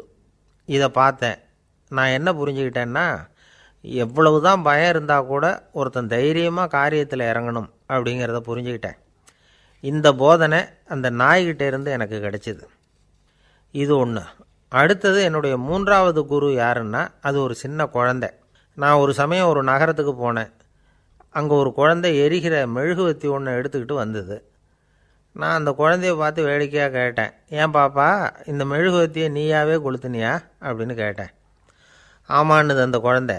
சரி, இந்த மெழுகுவத்தி முன்னாடி எரியாமல் இருந்தது, இப்போ எரியுது, இந்த மெழுகுவத்திக்கு வெளிச்சம் எங்கேருந்து வந்தது, அதை எனக்கு காட்ட முடியுமா அப்படின்னு கேட்டேன் அந்த குழந்தைகிட்ட. இதுக்கு அந்த குழந்தை சிரிச்சுக்கிட்டு அந்த மெழுகுவத்தியை ஊதி அணைச்சுட்டுது. அதுக்கப்புறம் என்னை பார்த்து கேட்டுது, இப்போ இந்த மெழுகுவத்தியின் வெளிச்சம் போனதை பார்த்தீங்க இல்லையா, அது எங்கே போச்சுன்னு எனக்கு சொல்லுங்க அப்படின்னுது. அந்த குழந்தை இப்படி கேட்டதும் என்கிட்ட இருந்த ஆணவம் அழிஞ்சுட்டுது. நான் படித்ததெல்லாம் அந்த வினாடியில் சுக்கு நூறாக போயிட்டுது. என்னுடைய முட்டாள்தனத்தை நான் உணர்ந்தேன் அப்படின்னு இவ்வளவும் அந்த ஞானி விவரமாக சொன்னாராம். அதனால் நாம் இன்னார்கிட்டே இருந்து தான் இதை கற்றுக்கணுங்கிறது இல்லை, யாருக்கிட்டே இருந்தும் எதையும் கற்றுக்கலாம். நம்மால் ஒருத்தன் ஒரு நாய் வளர்த்துக்கிட்டு இருந்தான். அந்த நாய்க்கு வால் கிடையாது, யாரோ ஏற்கனவே வெட்டி எடுத்துட்டாங்க. இந்த நாய் தான் சார் எனக்கு குரு, அதுக்கிட்டே இருந்து கூட நான் பாடம் கற்றுக்கிட்டு இருக்கிறேன் அப்படின்னா. அப்படி என்ன கற்றுக்கிட்டேன் அந்த வால் இல்லாத நாய்கிட்டே இருந்து அப்படின்னு கேட்டோம். நாம் யாருக்கிட்டையும் வாலாட்டக்கூடாது அப்படிங்கிற பாடத்தை அதுக்கிட்டே இருந்து தான் நான் கற்றுக்கிட்டேன் அப்படின்னா. ஒருத்தர் சிகரெட்டும் கையுமா வந்தார். சார், இந்த புகைப்பிடிக்கிற பழக்கத்தை நிறுத்தி போடணும்னு தான் பார்க்குறேன், முடியலேன்னார். புகைப்பிடிக்கிறத நிறுத்துறது ரொம்ப சுலபம் சார் அப்படின்னார் இன்னொருத்தர். எப்படி சொல்கிறீங்கன்னு கேட்டார் அவர். நான் கூட ஏற்கனவே 10 தடவை அந்த பழக்கத்தை நிறுத்தி இருக்கிறேன் சார் அப்படின்னார் இவர். இதிலேருந்து என்ன தெரியுது, புகைப்பழக்கத்தை திடீர்னு விட்டு விடுறதுங்கிறது ரொம்ப கஷ்டம்னு தெரியுது. இருந்தாலும் இது சம்பந்தமான ஆராய்ச்சி, அனுபவம், இது ரெண்டையும் அடிப்படையாக வச்சு சில வழிமுறைகளை சொல்கிறாங்க. அதாவது புகைப்பிடிக்கிறத நிறுத்துறதுக்கு 10 வழிகள் உண்டு அப்படின்னு சொல்கிறாங்க. அது என்னங்கிறது தெரிஞ்சுக்கிட்டா உபயோகப்படுதான்னு பார்க்கலாமே. முதல் கருத்து என்னன்னா, கொஞ்ச நாளைக்கு புகைப்பிடிக்கிற நண்பர்களை விட்டு விலகி இருக்கணும். இதனால் புகைப்பிடிக்கிற ஆசை குறையும். அந்த பழக்கத்தை மறுபடியும் ஆரம்பிக்கப்படாதுங்கிற எண்ணம் உறுதிப்படும். ரெண்டாவது கருத்து, புகைப்பிடிக்கிறதை எதிர்த்து தீவிரமாக பிரச்சாரம் செய்ய ஆரம்பிச்சிடணும். அது அடுத்தவங்களுக்கும் உபயோகப்படும், உங்களுக்கும் உபயோகப்படும். உங்கள் உள்ளுணர்வை அது தூண்டும், உங்களை உறுதி கொள்ள வைக்கும். மூன்றாவது கருத்து என்னென்னா, தினமும் 2 தடவை குளிக்கணும். எப்படி தெரியுமா? முதல்ல வெது வெதுப்பான தண்ணீர், அப்புறம் குளிர்ந்த தண்ணீர், இப்படி மாறி மாறி குளிக்கணுமா. நாலாவது கருத்து, உடற்பயிற்சிகள் செய்யணும். மூச்சு வாங்குற மாதிரியான பயிற்சிகள் ரொம்ப நல்லதான். பிராணாயாமம் அப்படிங்கிற மூச்சு பயிற்சி ரொம்ப நல்லதுங்கிறாங்க. அப்புறம் ஐந்தாவது கருத்து, சாப்பாடு மிதமாக இருக்கணும், சீராக இருக்கணும். பச்சை காய்கறிகள், பழங்கள் சாப்பாட்டில் சேர்த்துக்கலாம். அடிக்கடி கொஞ்சம் கொஞ்சமாக சாப்பிட்டு ரத்தத்தில் சர்க்கரையின் அளவை பராமரிக்கணும். இது நரம்புகளை அமைதிப்படுத்தும். ஆறாவது கருத்து என்னென்னா, ரொம்ப நேரம் பசியோடு இருக்கக்கூடாது. புகைப்பிடிக்கிறத நிறுத்த முயற்சி செய்யும் பொழுது எடை குறைப்பு நடவடிக்கைகளை மேற்கொள்ளக்கூடாது. ஏழாவது கருத்து, காப்பி, தேநீர், மதுபானம், அப்புறம் போதைப் பொருள்கள் கலந்த உணவுகள் இதெல்லாம் வேணாம். புகைப்பிடிக்கிறத அதெல்லாம் ஊக்கப்படுத்தும். கடுகு, மிளகு, அப்புறம் காரமான பொருள்களை தவிர்க்கணும். உப்பு அளவை குறைக்கணும். தினமும் 10 குவளை தண்ணீராவது குடிக்கணும். வெறும் தண்ணி புகைப்பிடிக்கிற ஆவலை தணிக்குதான். எட்டாவது கருத்து, கையில் சிகரெட்டு, புகையில ஏதாவது இருந்தால் உடனே தூக்கி எறிஞ்சிருங்க. அது கையில் இருக்கிற வரைக்கும் புகைப்பிடிக்கிற ஆசை வந்துக்கிட்டே இருக்கும். ஒன்பதாவது கருத்து என்னென்னா, இறை நம்பிக்கை உள்ளவங்க புகைப்பிடிக்கிற எண்ணம் வர்றப்போவெல்லாம் பிரார்த்தனை செய்ய ஆரம்பிச்சுடலாம். 10வது கருத்து, உங்களுக்கு ரொம்பவும் வேண்டியவங்க யாரோ அவங்கக்கிட்ட எல்லாம் நீங்கள் புகைப்பிடிக்கிறத நிறுத்தி விட்டதாக சொல்லிவிடுங்க. இந்த 10 வழிகளையும் கடைபிடிக்க ஆரம்பிச்சுட்டா புகைப்பிடிக்கும் பழக்கத்தை நிறுத்தி விடலாம் அப்படின்னு சொல்கிறாங்க அனுபவப்பட்டவங்க. முயற்சி பண்ணி பார்க்கலாம். ஒரு முக்கியமான இடத்துல நின்றுக்கிட்டு இருந்தார் ஒருத்தர். அங்கே இன்னொருத்தர், ஏன் சார் இந்த இடத்துல சிகரெட் பிடிக்கலாமா அப்படின்னு அனுமதி கேட்டார். இந்த இடத்துல சிகரெட் பிடிக்கக்கூடாதுங்க அப்படின்னாரு இவர். நீங்கள் இப்படி சொல்கிறீங்க, ஆனால் இந்த இடத்துல கீழே நிறைய சிகரெட் துண்டுகள் கிடக்குதே, அவங்கெல்லாம் யார்? அவங்கெல்லாம் உங்கள் மாதிரி என்கிட்ட அனுமதி கேட்காதவங்க அப்படின்னாராம் இவர். இந்த உலகத்தில் எவ்வளவோ உயிரினங்கள் இருக்குது, ஒவ்வொன்றும் ஒவ்வொரு விதமாக சண்டை போடுது. இப்போ 2 மாடு சண்டை போட்டுக்குதுன்னு வச்சுக்கோங்க, என்ன பண்ணும்? 2 முட்டிக்கும். அதுக்கு சண்டை போடுறதுக்கு ஆயுதமாக உபயோகப்படுறது அதோட கொம்பு. 2 சேவல் சண்டை போட்டுக்குதுன்னு வச்சுக்கோங்க, அதுக்கு ஆயுதமாக உபயோகப்படுறது அதோட கால் நகம். காலால் தான் அது ஒன்றோட ஒன்று சண்டை போட்டுக்கும். ஆனால் 2 மனுஷன் சண்டை போட்டுக்கிறான்னு வச்சுக்கோங்க, இவன் இன்னதை தான் ஆயுதமாக உபயோகப்படுத்துவான்னு குறிப்பிட்டு சொல்ல முடியாது. கல்லை எடுப்பான், கத்தி எடுப்பான், துப்பாக்கி எடுப்பான், என்ன வேணாலும் பண்ணுவான். வாயால் திட்டுவான், கையால் அடிப்பான், காலால் உதைப்பான், சகலகலா வல்லவன். விலங்குகள்லாம் பொதுவாக வாயை சாப்பிட்றதுக்கு மட்டும்தான் உபயோகப்படுத்துது. ஆனால் இவனுக்கு சாப்பிட்றதுக்கும் அதுதான், சாப்பிட்டு விட்டு திட்டுறதுக்கும் அதுதான். ஆனால் ஒரு விஷயத்தில் மட்டும் கெட்டிக்கிறேன். அதாவது நாம் சண்டை போட்டுக்கிட்டாலும் பரவாயில்லை, கோழிகள் சண்டை போடாமல் இருக்கணும் அப்படின்னு ஆசைப்படுறான். எதுக்காக? கோழிகள் சண்டை போடாமல் இருந்தால் நிறைய முட்டைகள் போடுமா, அதுக்காக தான் இந்த அக்கறை. கோழி பண்ணை வச்சுருக்கிறவங்களுக்கு இது ஒரு பெரிய பிரச்சனை. அதாவது பண்ணையில் இருக்கிற கோழிகளுக்குள்ளே அடிக்கடி சண்டை வந்துடும், அதனால் முட்டை உற்பத்தி குறைஞ்சிரும். சரி, இதுக்கு என்ன பண்ணுறது? பண்ணையில் போய் உட்காந்துக்கிட்டு தினமும் பஞ்சாயத்து பேசிகிட்டு இருக்க முடியுமா? அமெரிக்காவில் கோழி பண்ணை வச்சுருக்கிற ஒருத்தர் இதை பற்றி யோசனை பண்ணி பார்த்தாராம். ஒரு வழியையும் கண்டுபிடிச்சிருக்கார். கோழிக்கெல்லாம் மூக்கு கண்ணாடி மாட்டி விட்டுட்டோம்னா அது சண்டை போடுற குணம் குறைஞ்சிரும், முட்டை அதிகமாகிடும். அந்த கண்ணாடியில் உள்ள லென்ஸு சிவப்பு நிறத்தில் இருக்கணும், அவ்வளவுதான் அப்படின்னு அவர் கண்டுபிடிச்சாராம். இது ஏற்கனவே நடைமுறையில் கண்டுபிடிக்கப்பட்ட ஒரு விஷயம். ஆனால் எல்லா கோழிக்கும் சிவப்பு மூக்கு கண்ணாடி எப்படி மாட்டி விடுறது? அப்படியே மாட்டி விட்டாலும் அது நழுவாமல் இருக்கணுமே. இப்போ நாமெல்லாம் நடு விரலால் மூக்கு கண்ணாடி நடுவில் தொட்டு அப்படி ஸ்டைலாக சரி பண்ணிக்கிறோம், அது மாதிரி கோழி எப்படி சரி பண்ணிக்கும்? இதுதான் பிரச்சனை. இதுக்கு அவர் என்ன வழி கண்டுபிடிச்சாருன்னா, கோழிக்கெல்லாம் மூக்கு கண்ணாடிக்கு பதிலாக விழியொட்டு வில்லைகள், காண்டாக்ட் லென்ஸ், அதை பொருத்தி விட்டா என்ன அப்படின்னு யோசனை பண்ணார். அதே மாதிரி பண்ணார்.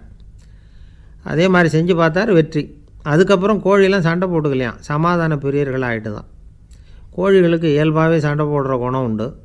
ஆனால் அதோட கண்ணுக்கு பார்க்குற பொருள்லாம் ரோஜா நிறத்துலையோ அல்லது இன்னும் சொல்லப்போனால் அழுத்தமான சிவப்பு நிறத்துலையோ தெரிஞ்சதுன்னா சண்டை போடுற குணம் குறைஞ்சிருதான். அந்த சமயத்தில் அது அதிகமாகவும் முட்டையிட ஆரம்பிச்சுடுதான். அதே நேரத்தில் இறை எடுக்கிறத கூட குறைச்சிக்குதான். இது ஏன் இப்படி பண்ணுதுங்கிறது விஞ்ஞானிகளுக்கு இன்னமும் புரியலையா. எப்படியோ அமெரிக்க கோழிகள்லாம் கான்டாக்ட் லென்ஸ் பொருத்திக்க ஆரம்பித்தாச்சு. கோழி கழுத்தை பிடிச்சிக்கிட்டு ஒரு சில வினாடிகளில் அதை பொருத்தி விட்றாங்களாம். கோழியோட ஆயுள் பூரா அது அப்படியே இருக்குமா. பண்ணையில் முட்டை உற்பத்தி குறைஞ்சா இது மாதிரி விஞ்ஞானபூர்வமாக பரிகாரம் தேடுறது தான் நல்லது. நமக்கு வேண்டியப்பட்ட ஒருத்தர் அவர் ஒரு கோழி பண்ணை வச்சுருந்தார். அந்த பண்ணையில் பாதி கோழி திடீர்னு செத்து போச்சு. உடனே ஒரு கால்நடை மருத்துவர்கிட்ட போக வேண்டியது தானே. அங்கே போகல. உள்ளூரில் மந்திரம் பண்ணிகிட்டு இருந்த ஒரு சாமியார்கிட்ட போனார். அவர் காலில் விழுந்தார். சாமி, என் பண்ணையில் பாதி கோழி செத்து போட்டுதுன்னார். சாமியார் யோசனை பண்ணார். சரி, பண்ணையில் வாசப்படி கிழக்கு பக்கமாக வச்சுருக்கியா மேற்கு பக்கமாக வச்சுருக்கியான்னு கேட்டார். கிழக்கு பக்கமாக இருக்குன்னார் அவர். அதுதான் தப்பு, மேற்கு பக்கமாக அதை மாற்று, சரியாக போடும்னாராம். அதே போல் இவர் போய் மாற்றிவிட்டார். அப்பவும் பாதி செத்து போச்சு. மறுபடியும் சொன்னார், சாமி மறுபடியும் பாதி கோழி செத்து போட்டுதேன்னார். சரி, கூரை எப்படி போட்டிருக்க, ஓடு போட்டிருக்கியா இல்லை கீத்து போட்டிருக்கியான்னார். ஓடு போட்டிருக்கேன்னாராம் அவர். அதுதான் தப்பு, அதை கீத்து போட்டுரு, சரியாக போடும்னாராம். சரின்னு போய் அதையும் மாற்றி பார்த்தார். மறுபடியும் போயிட்டுது, கோழி செத்து போச்சு. வந்தார். மறுபடியும் பாதி செத்து போச்சு சாமின்னு வந்தார்.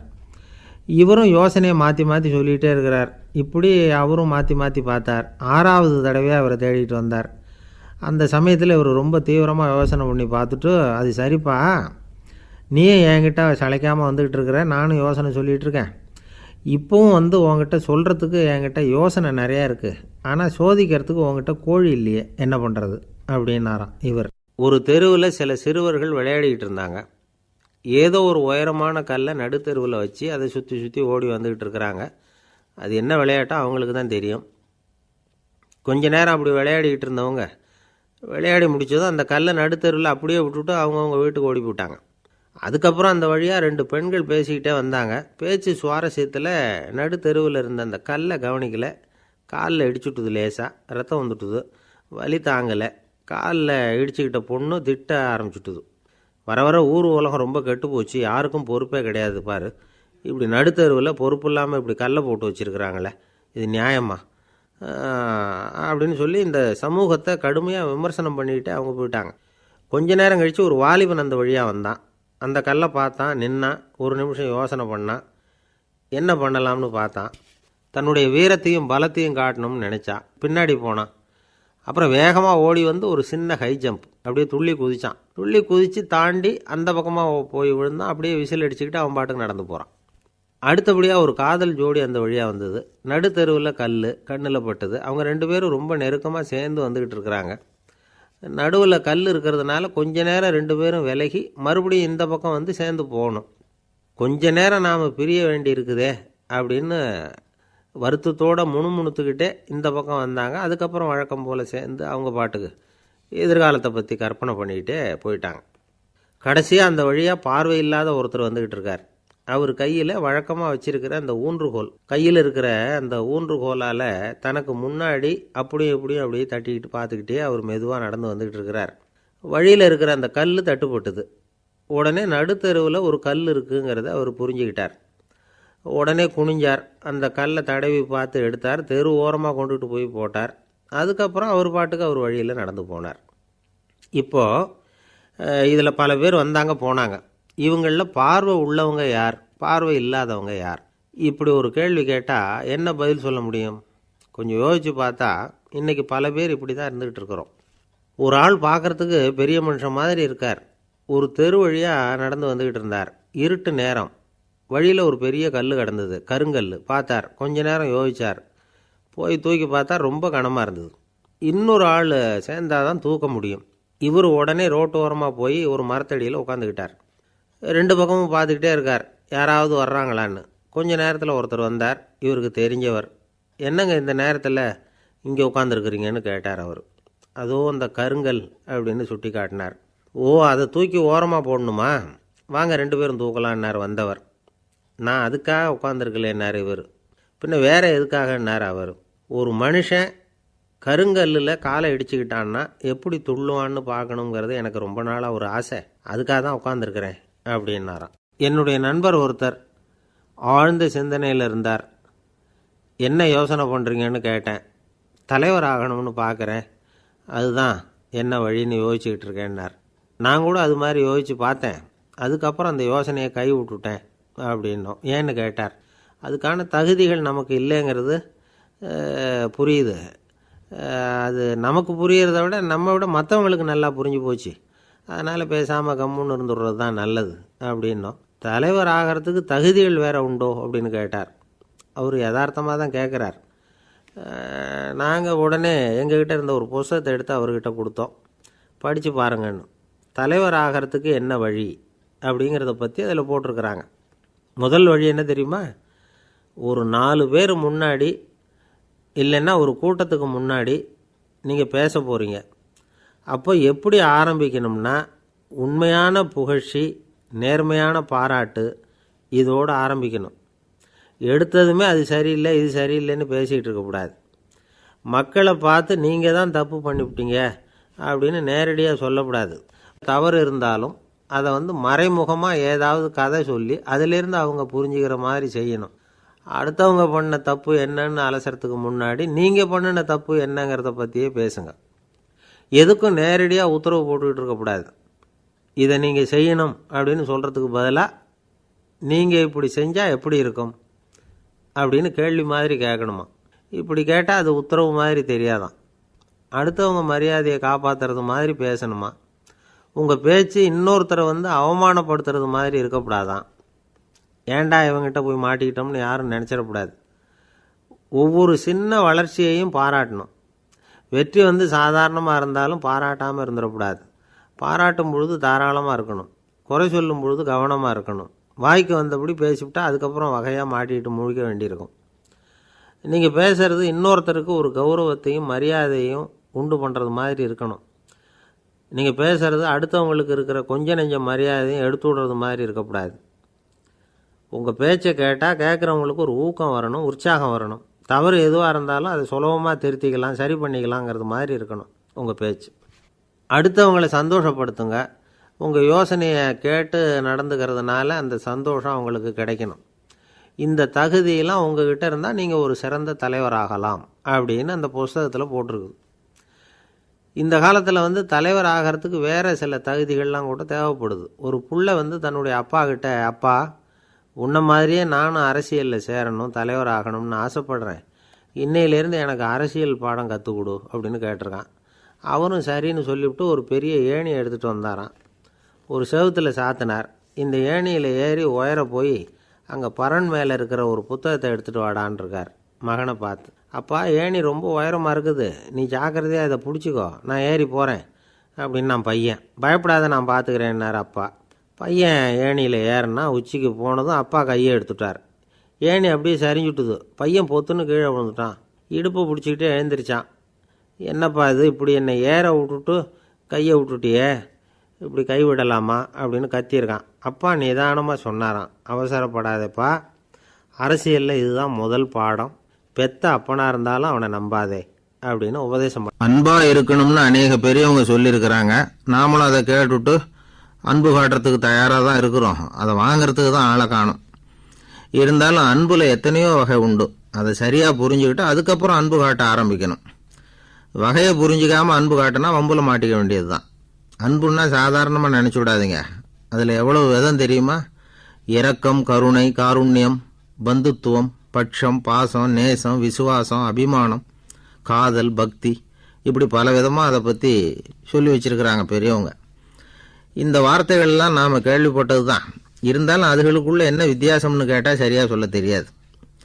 அதனால் இந்த வார்த்தைகளுக்கெல்லாம் பெரியவங்க என்ன விளக்கம் சொல்கிறாங்கன்னு இப்போ பார்க்கலாம். எளியவர்கள் மேலே செலுத்துகிற அன்பு இருக்கு பாருங்க, அதுக்கு இரக்கம்னு பேர். அறிவு பலம், சரீர பலம், இது ரெண்டும் இல்லாதவங்க மேலே, அதாவது வலிமையற்றவர்கள் மேலே செலுத்துகிற அன்பு இருக்கு பாருங்க, அதுதான் கருணை. எறும்புலேருந்து யானை வரைக்கும் சகல ஜீவராசிகள் மேலேயும் காட்டுற அன்புக்கு காருண்யம்னு பேர், ஜீவகாருண்யம்.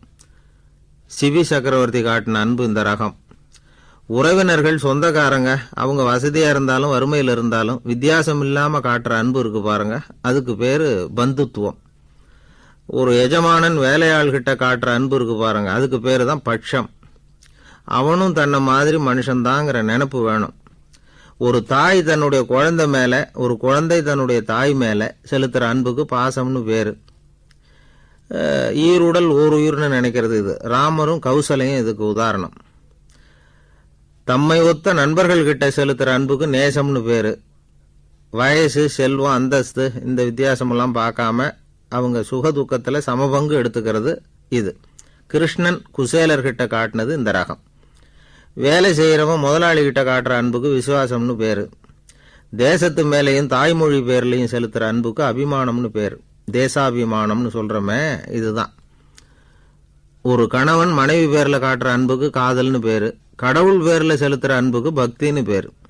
இப்படி அன்புல பல ரகம் இருக்கிறப்போ அதில் உள்ள வித்தியாசம் தெரியாமல் இடம் மாற்றி அன்பு காட்டினா இடைஞ்சல் தான். சரி, இந்த அன்பை பற்றி விஞ்ஞானம் என்ன சொல்லுது தெரியுமா? இதயத்தை பாதுகாக்கிறதுக்கு முக்கியமாக தேவைப்படுற ஒன்று இந்த அன்பு தான்னு சொல்லுது. நெதர்லாந்து விஞ்ஞானிகள் இதை ஆராய்ச்சி பண்ணியே கண்டுபிடிச்சிருக்கிறாங்க. கொஞ்சம் முயல் குட்டிகளை 2 பிரிவாக பிரித்தாங்க. 2 குரூப்புக்கும் கொழுப்பு அதிகமாக உள்ள ஆகாரத்தையே கொடுத்துக்கிட்டு வந்தாங்க. ஆனால் ஒரு குரூப்புக்கு வெறுமன ஆகாரத்தை கொடுத்ததோட சரி, இன்னொரு குரூப்பு முயல்களுக்கு ஆகாரம் கொடுத்ததோடு நிறுத்திக்கல. அதுக்கு முன்னாடி கூண்டுகளை திறந்து விட்டு முயல்களை கொஞ்ச நேரம் எடுத்து கொஞ்சி விட்டு அதுக்கப்புறமா ஆகாரம் கொடுத்தாராம் ஆராய்ச்சியாளர். இந்த குரூப்புக்கு இதய பாதிப்பு 60% குறைச்சலாக இருந்துதான். சில நோயாளிகளுக்கு ஹார்ட் அட்டாக் வந்தாலும் அதை தாங்கிக்கிட்டு குணமாகிற சக்தி அதிகமாக இருக்குது. இது எப்படின்னு ஆராய்ச்சி பண்ணி பார்த்துருக்குறாங்க. அவங்கெல்லாம் மனைவி தன் பேரில் ரொம்ப அன்பாக இருக்கிறதாக நினைக்கிறவங்களாம் இருக்கிறாங்களாம். இதய நோயாளிகள் பல பேரை சந்தித்து இதய நோய் ஏற்பட என்ன காரணம்னு கேட்டிருக்கிறாங்க. அவங்க சொன்ன காரணம்லாம் சாப்பாடு சம்பந்தமாக இல்லையா, மனைவி அன்பா இல்லை, இப்படிப்பட்ட காரணத்தை தான் சொல்கிறாங்களாம். அதனால் இதயத்தை பாதுகாக்கணும்னு நினைக்கிறவங்க அடுத்தவங்க அன்பாக இருக்கிறது மாதிரி பார்த்துக்குங்க, அதுதான் முக்கியம். ஒருத்தர் முகம் பூரா பிளாஸ்டரி போட்டுக்கிட்டு வந்தார். ரொம்ப கோபமாக, என்னங்க ஆச்சுன்னு விசாரித்தேன். எல்லாம் உங்களால் தான் சார்னார். விவரமாக சொல்லுங்களேன். என்ன உங்கள் தகவலை கேட்டுட்டு ஒரு பூனைக்குட்டியை கையில் எடுத்தேன், அன்பாக அதை தடவி கொடுக்கறதுக்காக. ஆனால் அது முந்திக்கிட்டது, அது என் முகத்தை தடவி கொடுத்துட்டுது, முகம் பூரா நகை கீறல், அதுதான் இப்படி அப்படின்னார். அன்புல அறிவு சேராததுனால வந்த கோலம். அவர் ஒரு பெரிய குடும்பத்தில் பிறந்தவர். இருக்கிற சொத்துக்கள் எல்லாத்தையும் வாரி வழங்கிவிட்டு காட்டுக்கு புறப்பட்டார் தவம் செய்யறதுக்காக. இருந்தது பூராவும் கொடுத்துட்டார். இனிமேல் எதுவுமே இல்லை கொடுக்கறதுக்கு. அப்போது கடைசியாக ஒருத்தன் வந்து கையை நீட்டினான். ஐயா ஏதாவது கொடுங்கன்னா. அவர் பார்த்தார். கட்டியிருக்கிற வேட்டியை தவிர வேறு எதுவுமே இல்லை. 8 முழம் பட்டு வேட்டி, ஜரிகை கரையோடு இருக்குது. கடைசியாக அதை தான் எடுத்து கட்டிக்கிட்டு அவர் புறப்பட்டுக்கிட்டு இருக்கிறார். அவர் பார்த்தார், எதிரில் அவன் பரிதாபமாக நின்றுக்கிட்டு இருக்கிறான். அந்த 8 முழ வேட்டியை 2ஆக கிழிச்சார். 4 முழத்தை அவங்ககிட்ட கொடுத்துட்டு மீதி 4 முழத்தை தன்னுடைய இடுப்பில் கட்டிக்கிட்டு அவர் காட்டுக்கு போயிட்டார். இவன் என்ன பண்ணான் தெரியுமா? கையில் கிடைச்ச 4 முழத்தை எடுத்துக்கிட்டு கடை வீதிக்கு போனான். பழைய பட்டு வேட்டி, ஜருகை இதெல்லாம் விலைக்கு வாங்குற வணிகர் ஒருத்தர் இருந்தார். அவர்கிட்ட போனான். இதை விலைக்கு எடுத்துக்கிறீங்களான்னு கேட்டான். அவர் வாங்கி பார்த்தார். ஆகா, ரொம்ப அருமையான வேட்டி, விலை ஒசந்த ஜருகை, இது ஏது உனக்குன்னு கேட்டார். அவன் நடந்ததை சொன்னான். அப்படின்னா ஒன்று செய், இந்த வேட்டியோட இன்னொரு பாதியையும் மெதுவாக வாங்கிட்டு வந்துரு, உனக்கு நிறைய பணம் தரேன் அப்படின்னார் அந்த வணிகர். இவன் கொஞ்சம் யோசனை பண்ணி பார்த்தான். கொஞ்சம் இருங்க, அதை வந்துவிடுறேன் அப்படின்னு சொல்லிவிட்டு நேராக காட்டுக்கு போனான். அவர் எங்கே இருக்காருன்னு தேடி கண்டுபிடிச்சான். அவர் ஒரு இடத்துல தவக்கோலத்தில் இருக்கிறார். கட்டியிருந்த இடைவேட்டியும் அவரை அறியாமலே நழுவி கீழே விழுந்து கிடக்குது. இவனுக்கு ரொம்ப வசதியாக போச்சு. அவரை கேட்க வேண்டிய அவசியமே இல்லை. மெதுவாக சத்தம் போடாமல் அடி மேலே அடி வச்சு நெருங்கினான். அவர் கண்ணை மூடிக்கிட்டு அவர் பாட்டு நின்றுக்கிட்டு இருக்கார். இவன் மெதுவாக போய் கீழே கிடந்த அந்த துணியை எடுத்துக்கிட்டு சத்தம் போடாமல் திரும்பி நடந்தான். அப்படி கொஞ்சம் தூரம் நடந்திருப்பான். அப்படி ஓட ஆரம்பிக்கிற சமயத்தில் அவன் காலில் கீழே கிடந்த முள் ஒன்று நறுக்குன்னு தைச்சி விட்டுது. வலி தாங்க முடியாமல் அம்மான்னு கத்திவிட்டான். இந்த சத்தத்தினால கண்ணை மூடி நின்றுக்கிட்டு இருந்த அவர் தவம் கலைஞ்சிது. மெதுவாக கண்ணை திறந்து பார்க்குறார். தன் இடையில இருந்த வேட்டி அவன் கையில் இருக்குது. இப்போ அவர் நினைக்கிறாராம், இந்த வேட்டி மேலே நான் வச்ச ஆசை அல்லவா அவனை வந்து திருடன் ஆக்கிவிட்டுது அப்படின்னு நினச்சாரான். இது எப்பேற்பட்ட மனநிலைங்கிறத கொஞ்சம் யோசிச்சு பாருங்கள். தான் ஒரு பொருள் மேலே வைத்த பற்று இன்னொரு மனிதன் திருடனாக ஆகிறதுக்கு காரணமாக ஆயிட்டுதே அப்படின்னு நினைக்கிறார். அப்படி நினச்ச அவர் யார் தெரியுமா? அவர் தான் மகாவீரர். இழந்துட்டேங்கிறியே, நீ என்னத்தை கொண்டு வந்த இங்கே இழக்கிறதுக்கு? நீ என்னத்தை உண்டாக்குன இது அழிஞ்சுட்டுதுன்னு சொல்கிறதுக்கு? இது அவருடைய சிந்தனை. இன்றைக்கி நம்ம சிந்தனையெல்லாம் வேறு மாதிரி இருக்குது. ஒருத்தன் நடுத்தெருவில் உட்காந்து அழுதுகிட்டு இருந்தான். அந்த வழியாக வந்தவர் கேட்டார், ஏன்ப்பா அழற அப்படின்னு கேட்டார். 5 ரூபா சார், இந்த இடத்துல விழுந்துட்டுது, ரொம்ப நேரமாக தேடுறேன், கிடைக்காது போல இருக்கு அப்படின்னா. எப்போ தொலைஞ்சுது அப்படின்னு கேட்டார். அது எனக்கு தெரியாது சார், பணத்தை தொலைச்சவன் தேடி பார்த்துட்டு போயிட்டான், நான் அவனுக்கு பின்னாடி தேட வந்தவன் அப்படின்னு சொல்லிவிட்டு மறுபடியும் தேட ஆரம்பித்தானா. அமெரிக்க ஜனாதிபதி ஆப்ரஹாம் லிங்கன் ஒரு நாள் தன்னோட கோச்சு வண்டியில் தலைநகரான வாஷிங்டனுக்கு போயிட்டுருக்கிறார். கோச்சு வண்டி ஒரு சாலையில் போயிட்டுருக்கு. அந்த சாலைக்கு ஒரு பக்கத்தில் பயங்கரமான சதுப்பு நிலம். சதுப்பு நிலம்னா அது புதைகுழி, புதை மணல்ங்கிறோம்ல, அது மாதிரி. அந்த சதுப்பு நிலத்தில் யாராவது மாட்டிக்கிட்டால் அவ்வளோதான், ஆளை கொஞ்சம் கொஞ்சமாக உள்ளே அமுக்கிவிடும், தப்பிச்சு கரையேறது கஷ்டம். அப்படிப்பட்ட நிலம் அது. ஆப்ரஹாம் லிங்கன் ஏதோ ஒரு முக்கியமான அரசாங்க வேலையாக போயிட்டு திரும்பி வந்துக்கிட்டு இருக்கிறார். அதனால் அந்த சமயத்தில் அவர் விலை உசந்த ஆடைகளை அணிஞ்சிருக்கிறார். அப்படி அவர் அந்த கோச்சு வண்டியில் வந்துக்கிட்டு இருக்கிறாரு. அந்த சமயத்தில் ஒரு காட்சி அவர் கண்ணில் பட்டுட்டுது. என்ன தெரியுமா? ரோட்டுக்கு பக்கத்தில் இருந்த சதுப்பு நிலத்தில் ஒரு இளம் பன்றிக்குட்டி சிக்கிக்கிட்டு தவிச்சிக்கிட்டு இருக்குது, பரிதாபமாக கத்திக்கிட்டு இருக்குது. அதை பார்த்தார் லிங்கன். அவருக்கு இன்னும் மாதிரி ஆயிட்டுது. உடனே வண்டியை நிறுத்த சொன்னார். கீழே இறங்கினார். தன்னோட விலை உசந்த ஆடைகளை பற்றி லட்சியம் பண்ணவே இல்லை. தனக்கே ஆபத்து வரலாம்ங்கிறத பற்றியும் கவலைப்படலை. தான் ஒரு குடியரசுத் தலைவருங்கிறத பற்றியும் அவர் நினச்சி பார்க்கல. நேராக அந்த சதுப்பு நிலம் பக்கமாக போனார். அந்த சேத்துல இறங்கி பன்றிக்குட்டியை காப்பாற்றி கரைக்கு கொண்டுட்டு வந்து சேர்த்துட்டார். அதுக்கப்புறம் நிம்மதியாக கோச்சு வண்டியில் ஏறி வெள்ளை மாளிகைக்கு வந்து சேர்ந்தார். ட்ரெஸ்ஸு, உடம்பு பூரா சேறு சகதி. பார்க்குறவங்களுக்கெல்லாம் ஆச்சரியமாக போச்சு. அவங்களுக்கு ஒன்றும் புரியல. இவர் நேராக ட்ரெஸ்ஸு மாற்றிக்கிறதுக்காக போனார். கோச்சு வண்டி ஓட்டிகிட்டு வந்தவங்கிட்ட போய் எல்லோரும் கேட்டாங்க, என்ன ஆச்சு அப்படின்னு. அவர் வர்ற வழியில் நடந்த விவரத்தை சொன்னார். ஆப்ரஹாம் லிங்கனுடைய இந்த இறக்க குணத்தை எல்லாரும் பாராட்டினாங்களாம், புகழ்ந்தாங்களாம். ஆனால் இதுக்கு லிங்கன் என்ன பதில் சொன்னார் தெரியுமா? தயவு பண்ணி இந்த புகழ்ச்சியான பேச்சையெல்லாம் ஒதுக்குங்க, அதெல்லாம் வேணாம். அந்த சின்ன பிராணி சகதியில் மாட்டிக்கிட்டு துடிச்சிக்கிட்டு இருந்தது, அதை பார்த்தேன். உடனே என்னுடைய இதயத்தில் ஒரு முள் தைச்சது மாதிரி ஒரு உணர்வு. அந்த முள்ளை பிடுங்கி எறிஞ்சேன், அவ்வளவுதான். உண்மையில் அந்த பிராணிக்கு நான் உதவினேங்கிறத விட எனக்கு ஏற்பட்ட இன்னலை போக்கிக்கிட்டேன் அப்படிங்கிறது தான் உண்மை. அதுதான் பொருத்தம். அப்படி இருக்கிறப்போ இதில் புகழறதுக்கு என்ன இருக்குது அப்படின்னாராம் ஆப்ரஹாம் லிங்கன்.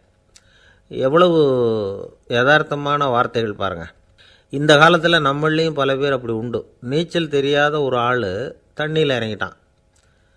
தண்ணி ஆழம்ங்கிறது அப்புறமா தான் தெரிஞ்சுது. தத்தளிக்க ஆரம்பிச்சுட்டான். வாழ்னு கத்துறான். கரையில் நின்றுக்கிட்டு இருந்த ஒருத்தர் இதை பார்த்தார். உடனே அவருக்கு இதயத்தில் முள் தைச்சது மாதிரி ஒரு உணர்வு. உடனே குபீர்னு தண்ணியில் பாய்ஞ்சார். அவரை காப்பாற்றி கரைக்கு கொண்டுட்டு வந்து சேர்த்தார். இதை பார்த்துக்கிட்டு இருந்த இன்னொருத்தர் காப்பாற்றின அந்த ஆளை பாராட்டி புகழ்ந்தார். என்ன புகழாதீங்க சார் அப்படின்னார் அவர். ஏன்னு கேட்டார் இவர். நான் அந்த ஆளை ஏன் காப்பாற்றினேன் தெரியுமா? அவன் நேற்றுக்கு என்கிட்ட 300 ரூபா கடன் வாங்கியிருக்கிறான். இவன் தண்ணியில் போட்டான்னா நான் கொடுத்த கடனும் தண்ணியில் போடும், அதனால தான் விழுந்து காப்பாற்றினேன் அப்படின்னா அந்த ஆள். ஒருத்தர் ரொம்ப அவசரமாக போய்கிட்டு இருந்தார். எங்கே சார் போகிறீங்கன்னு கேட்டோம். எனக்கு வேண்டியப்பட்ட ஒருத்தருக்கு குழந்தை பிறந்திருக்கிறதாக செய்தி வந்திருக்கு, அதுதான் ஆஸ்பத்திரிக்கு போயிட்டுருக்கேன், பார்த்துட்டு வரலாம்னு அப்படின்னார். அப்படின்னா கொஞ்சம் இப்படி உட்காருங்க அப்படின்னோம். சில விவரமெல்லாம் சொல்கிறேன், கேட்டுக்கிட்டு போங்க அப்படின்னோம். உட்காந்தார். அப்புறம் சொல்ல ஆரம்பித்தோம். புதுசாக பிறந்திருக்கிற ஒரு குழந்தைய பார்க்க போகிறதுன்னா அது சாதாரண விஷயம் இல்லை. அதில் ரொம்பவும் கவனமாக நடந்துக்கணும். புது குழந்தைக்கு நோய் சுலபமாக தொற்றும். முக்கியமாக காற்று மூலமாக பரவுகிற நோய்கள் சுலபமாக வந்துடும். அதனால் நமக்கு உடம்பு சரியில்லைன்னா குழந்தைய விட்டு கொஞ்சம் தள்ளியே இருக்கிறது தான் நல்லது. பெரியவங்களை பொறுத்த வரைக்கும் சாதாரணமாக உள்ள ஒரு கிருமி கூட குழந்தையை பொறுத்த வரைக்கும் ரொம்ப மோசமான ஒரு கிருமியாக இருக்கும். சில வெளிநாடுகளில் எப்படி தெரியுமா? பிறந்த குழந்தை தூங்கிக்கிட்டு இருக்கிற ஒரு ரூமுக்கு போகணும்னா போகிறவங்க முகமூடி போட்டுக்கணும், காலணிகளை மாற்றிக்கணும், அவ்வளவு சுத்தமாக உள்ளே போய் பார்த்துட்டு வரணும். பொதுவாக சில ஆஸ்பத்திரிகளில் பார்த்திங்கன்னா பார்வையாளர்கள் நேரத்தில் விசிட்டிங் ஹவர்ஸ் தாயை விட்டு குழந்தைய தனியாக பிரித்து வச்சுருவாங்க. எதுக்குன்னு நினைக்கிறீங்க? அந்த நேரம் பல பேர் வருவாங்க போவாங்க. அவங்க கை கால் சுத்தமாக இருக்காது. சுத்தம் இல்லாத கைகள் மூலமாக கிருமிகள் பரவும். சுத்தமில்லாத கைன்னா மண்ணு தூசி படிஞ்சிருக்கிற கை மட்டும் தான் அர்த்தம் இல்லை. சாலையில் கையை வீசிக்கிட்டு நடந்து வர்றீங்க, குழந்தைய பொறுத்த வரைக்கும் அது கூட சுத்தம் இல்லாத கை தான். தாயை தவிர மற்றவங்க குழந்தைய தூக்காமல் பார்த்துக்கிறது நல்லது. தாய் கூட அளவோடு கொஞ்சிறதோடு நிறுத்திக்கணும். புதுசாக ஒரு குழந்தைய பெற்றுருக்கிற பொண்ணுக்கிட்ட மற்ற தாய்மார்கள் ஏதாவது சொல்லிக்கிட்டே இருப்பாங்க. குழந்தைய அப்படி வளர்க்கணும் இப்படி வளர்க்கணும் அப்படின்னு ஏதாவது அட்வைஸ் பண்ணிக்கிட்டே இருப்பாங்க. இப்படி ஓவராக அறிவுரை பண்ணுறது அந்த பொண்ணை குழப்பி விட்டுரும். அதனால் அப்படிலாம் பண்ணக்கூடாது. அந்த பெண்ணே ஏதாவது கேட்டால் கூட டாக்டர் சொல்ல வேண்டிய விவரங்களையெல்லாம் நாமே சொல்லிகிட்டு இருக்கக்கூடாது. புதுசாக பிறந்திருக்கிற குழந்தைய மட்டும்தான் இப்படி பார்க்கணும்னு இல்லை. ஒரு நோயாளி குழந்தைய பார்க்க போகிறதுனா கூட ரொம்ப எச்சரிக்கையாக தான் நடந்துக்கணும். ஒரு தின்பண்டமோ விளையாட்டு சாமானோ அந்த குழந்தைக்கு நாம் வாங்கிட்டு போகிறதா வச்சுக்குவோம். அதை நேராக கொண்டுகிட்டு போய் அந்த குழந்தைகிட்டே கொடுக்கக்கூடாது. அதோட அப்பா அம்மாக்கிட்ட ரகசியமாக கொடுக்கலாம். அவங்க முடிவு பண்ணட்டும் குழந்தைகிட்ட அதை கொடுக்கலாமா வேண்டாமாங்கிறத. அவங்களுக்கு தான் தெரியும் அதோட மனசும் உடம்பும். உங்கள் அக்கறையை காட்டுறதா நினச்சிக்கிட்டு குழந்தை வாயில் எதையும் கொண்டுட்டு போய் போடாதீங்க. போகிறப்போ உங்கள் வீட்டு குழந்தையும் அழைச்சிட்டு போகாதீங்க. இது நோயை வாங்கிட்டு வந்துடும், அல்லது புதுசாக ஒரு நோயை அதுக்கிட்ட கொடுத்துட்டு வந்துடும். என்ன தான் உங்களுக்கு பழக்கமான குழந்தையாக இருந்தால் கூட அதுக்கு விருப்பம் இல்லைன்னா பேசக்கூடாது. அங்கே போய் அவங்க பள்ளிக்கூடத்தை ஞாபகப்படுத்திகிட்டு இருக்கக்கூடாது. நோயில் இருக்கிறப்ப ஸ்கூலை பற்றி பேச அது விரும்பாது. ஆஸ்பத்திரியை விட்டு வெளியில் புறப்படுறப்போ குழந்தைகிட்ட சொல்லணும்னு அவசியம் இல்லை. அதோட அப்பா அம்மா கிட்ட சொல்லிவிட்டு புறப்பட்டா போதும். குழந்தை கோபிச்சிக்காது. சமூக சம்பிரதாயத்தை பற்றி அது கவலைப்படுறதில்ல. இப்படி எல்லா விவரமும் நம்ம எதிரில் உட்காந்துருந்தவங்ககிட்ட சொல்லி முடித்தோம். ரொம்ப நன்றி சார் அப்படின்னு சொல்லிவிட்டு அவர் புறப்பட்டார். குழந்தைங்க கொஞ்சம் வளர்கிற வரைக்கும் தான் நாம் எச்சரிக்கையாக இருக்கணும்னு இல்லை, வளர்ந்த பிறகு இன்னும் எச்சரிக்கையாக இருக்கணும். ஒரு பையன் பள்ளிக்கூடத்துலேருந்து திரும்பி வீட்டுக்கு வந்தான். முகம் பூரா நகத்தால் கீறி இருந்தது. அப்பா பார்த்து பயந்துட்டார். யாருடா உன்னை இப்படி பண்ணது அப்படின்னார். என் கூட படிக்கிற இன்னொரு பையன்னா. நாளைக்கு உன் கூட பள்ளிக்கூடத்துக்கு வர்றேன், நீ எனக்கு அவனை அடையாளம் காட்ட முடியுமான்னார். அது ரொம்ப சுலபம்.